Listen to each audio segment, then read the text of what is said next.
Hello guys, फिर मैं आपके सामने उपस्थित हूँ 12th क्लास के एक नए वीडियो के साथ। आज का हमारा टॉपिक है non profit organisation. Non profit organisation पढ़ने से पहले मैं आपको बता दूं, इस बार जो 12th की एग्जाम हुई है जिसमें अकाउंट का पेपर हुआ है, काफ़ी इजी पेपर इस बार आया था और काफ़ी अच्छे से आप लोगों ने हल करा था। सारे वो क्वेश्चन, सारे वो न्यूमेरिकल जो हमने हल करे थे, चाहे वो रिवॉल्यूशन हो, चाहे वो रियलाइजेशन हो, चाहे वो पार्टनर कैपिटल हो, फिर बात करें हम शेयर और डिवेंचर के, सारे वो न्यूमेरिकल क्वेश्चंस आए थे जो हमने लगभग क्लास में बनाए थे।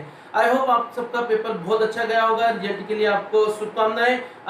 तो लेट हम स्टार्ट करते हैं। एनपीओ एनपीओ हमने 11th में ऑलरेडी पढ़ चुके हैं। बिल्कुल सही सुना आपने, हमने 11th में बिल्कुल एनपीओ नॉन प्रॉफिट ऑर्गेनाइजेशन पूरा पढ़ा है। सारे वो अकाउंट मेंटेन कर रहे हैं, चाहे वो receipt payment account, income expenditure, balance sheet तक हमने बनाई है।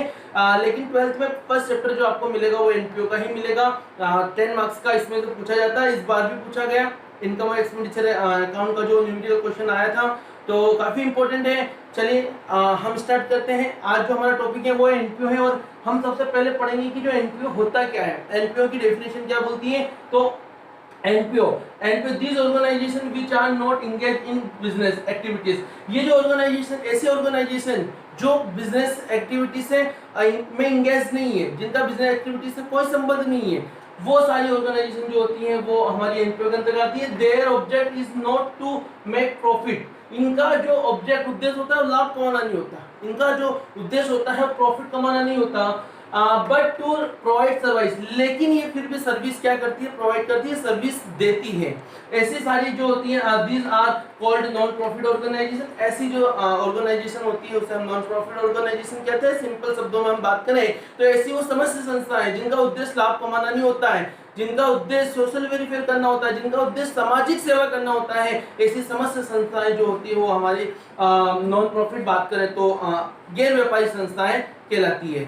तो इनके एग्जाम्पल भी है कुछ। एग्जाम्पल की बात करें तो देखें, एग्जाम्पल में स्कूल जहां हम पढ़ते हैं वो स्कूल एक एनपीओ का भाग है।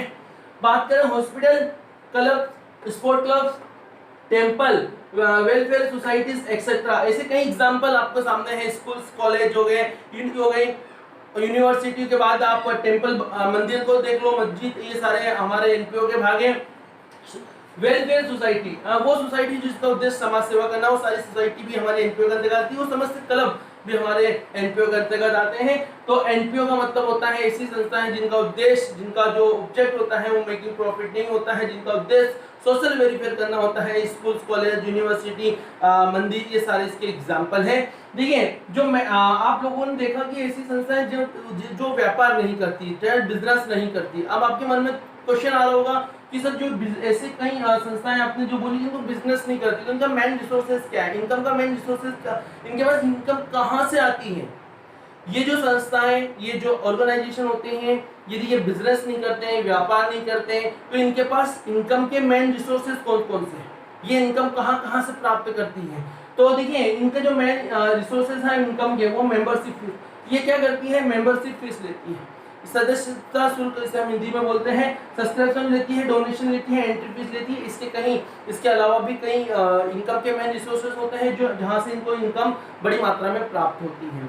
ये जो संस्थाएं होती हैं, इनका उद्देश्य बिल्कुल लाभ कमाना नहीं होता, तो ये कुछ चुनिंदा अकाउंट मेंटेन करती है, जो कि हमें 12th में भी पढ़ना है, जो कि हमें एग्जाम में बनाना है और यहाँ हमें क्लासरूम में भी बनाना है। वो क्वेश्चन जो हमारे अकाउंट है वो है जो मेंटेन हमें अकाउंट करना है वो रिसीव्ड पेमेंट अकाउंट करना है, काफी इंपॉर्टेंट है। इनकम एक्सपेंडिचर जो कि हमारा रिसीव्ड पेमेंट अकाउंट के बेस पे बनता है, और फिर इनकम एक्सपेंडिचर के बेस पे जो बनता है वो बैलेंस शीट। ये बैलेंस शीट, ये 3 प्रकार की जो मेन जो अकाउंट हमें बनाने हैं। इसके अलावा हमें एनपीओ के अंतर्गत किसी अन्य अकाउंट को मेंटेन नहीं करना है। ये पूरे जो कि हमारा जैसे एक व्यापारिक संस्था होती है वो जैसे अकाउंट मेंटेन करती है, और एक हमारी जो एनपीओ होती है ये अकाउंट मेंटेन करती होती है। इन दोनों में काफी अंतर है अकाउंट मेंटेन करने में। ये कुछ आवश्यक अकाउंट ही ओपन करती है, ज्यादा अकाउंट ये बनाती नहीं है। तो हमें नॉर्मली 3 प्रकार की चीजें यहाँ पढ़नी है, रिसीव्ड पेमेंट अकाउंट पढ़ना है, इनकम एक्सपेंडिचर बनना है और बैलेंस शीट बनाना है। हम ये इन तीनों प्रकार के जो अकाउंट होते हैं इन्हीं को हम मेंटेन करेंगे, इन्हीं को हम बनाएंगे।